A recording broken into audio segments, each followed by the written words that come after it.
And now to a story that everybody is buzzing about tonight. Yesterday, we told you about a bizarre scientific discovery. Bay Area scientists say a small fly is kind of taken over the bodies of honeybees. The bees essentially go mad. They act in all kinds of strange ways. They eventually die. It's happening all around the Bay Area except in San Mateo and Santa Clara counties. And some people are calling the affected bees, the honeybees, Zombees. The lead investigator of this study is San Francisco State biology professor John Haffernick, and he joins me tonight to talk about it. Thanks for coming by. I appreciate it. Brent, thanks for having me. Yeah, and everybody's just fascinated by this whole story because I don't know, it's just something about it. So to a layperson, can you kind of explain what's going on? And is this bizarre behavior, or does this happen all the time in the insect community? Well, this is bizarre behavior for honeybees, certainly. And so what we're seeing is that these bees are being infected by a parasitic fly. How does that happen? I mean, Jessica Gears told me to ask this question. Yeah. She wants to know how the flies inject their larvae, their eggs, into the bees. How do they get them in the bees? Yeah, the way they do it, females have a structure called an ovipositor that they can extend out. And these are small, tiny flies. So it's kind of like a little stinger kind of thing? It's kind of like a little stinger, except instead of stinging it, puts an egg out. Wow. And so they get on the back of a bee, usually on the abdomen. They find a place between the segments because most of the bee is hard plates. And they find that membrane, and they stick eggs in that membrane into the abdomen. And then those are going to hatch out into little maggots. So we're seeing a picture right now. This is one of the deceased bees. What's that? Okay, so this is the fly, and if you look at the end kind of looks like a bee. Yeah, well, a little bit. Oh yeah, but I it's see. a lot And then they're smaller. on there. See, here's the female on the bee itself. She's laying an egg. Here's another. This is a pair of females. Sorry, doing a dual attack on this poor bee, and this is the result. Eventually, the maggots come out of the bee, and you can get up to 12 to 15 maggots out of a single bee. So you mentioned that this happens.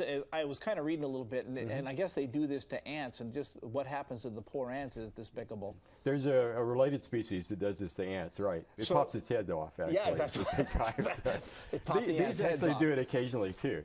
About maybe 5 or 10% of the time when the larvae are coming out, they come out right here.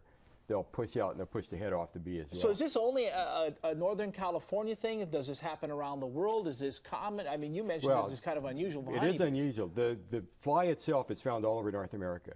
So potentially this could be affecting honeybees all over the United States and into Canada.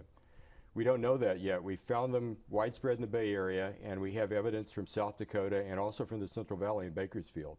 And of course, Bakersfield is the agricultural heartland of this state. Yeah, well, and I know that honeybees are so essential to so many things besides agriculture, and they're very studied. A lot of people have looked at. That's right. So,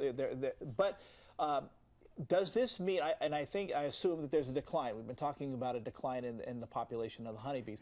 Does this contribute? Is this the main factor, or is this not really that big of a factor in the overall decline of the honeybees? We don't really know how big a factor it is. I think it's a contributing factor. Whether it's a big one or not, we're going to have to find out. And time will tell whether this is really an important one or whether it's just one of the players.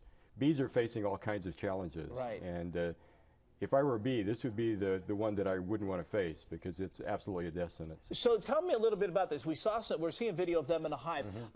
The bees that get affected by these flies are usually found away from the hive. Is that correct? That's right. What happens with these bees is that once they're infected, at some point they're going to be foraging back and forth, and then see, this is an affected one here. This is one here that's you can see there's kind of disoriented behavior, and they fly out at night when bees shouldn't be flying. They get attracted to lights like this, and then eventually they get cold and fall down below the lights.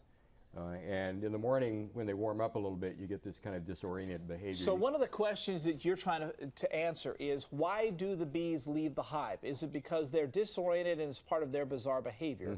Or are they kicked out by the other bees that figure that they're sick and there's something wrong with them? Right. Well, we think there are 3 possibilities. One is that they're kicked out by their hive mates. They've figured out there's something wrong. One is that the parasite is actually taken over the bee to make it do what the parasite wants. Quote unquote. That's totally bizarre. Yeah, and parasites do this sometimes. I mean, I've got a little cold. If I sneeze, that may be the virus that's disseminating viral particles to you. But the other possibility is that the bees can sense that there's something wrong with them, and that they're essentially committing altruistic suicide to get themselves out of the hive and away from their hive mates. Now, these are worker bees that are affected, and they're not the bees that are laying eggs. They're sterile females that are out really doing the work of the hive. The hive can't live without them, but on the other hand, they're not the reproducing individuals in the So hive. now what? I mean, at this point, do you feel like this is something that's alarming we need to really look into? Is this a major threat? And if so, is there anything you can do about it? Well, I think it's something we definitely need to look into. Since this came out, especially today, I've been getting emails from all across the country with people describing various kinds of symptoms that they're seeing in bees. Now, whether that's all has the same cause, we don't know at this point. But certainly we need to look to find out how widespread it is, and then get a better idea about how important it is in terms of the survival of the hives themselves, whether it's a minor player, a major player, or something that could push them over to a tipping point. We don't really have an answer as to how to combat it at this point, but I think if we know more about this system and how the flies find the bees and what they're looking for in bees and so on, we might find a link in the chain that's a weak one that we can focus on. Well, as I mentioned, so many people are talking to me about this, and they were excited to hear that you were coming tonight. They just want to learn more. It is a fascinating thing, so we appreciate you coming by and shedding a little light on it. It's been a pleasure. If you find out more, come back and see us again. Be happy to do it. All right, appreciate it. Thanks, Brent.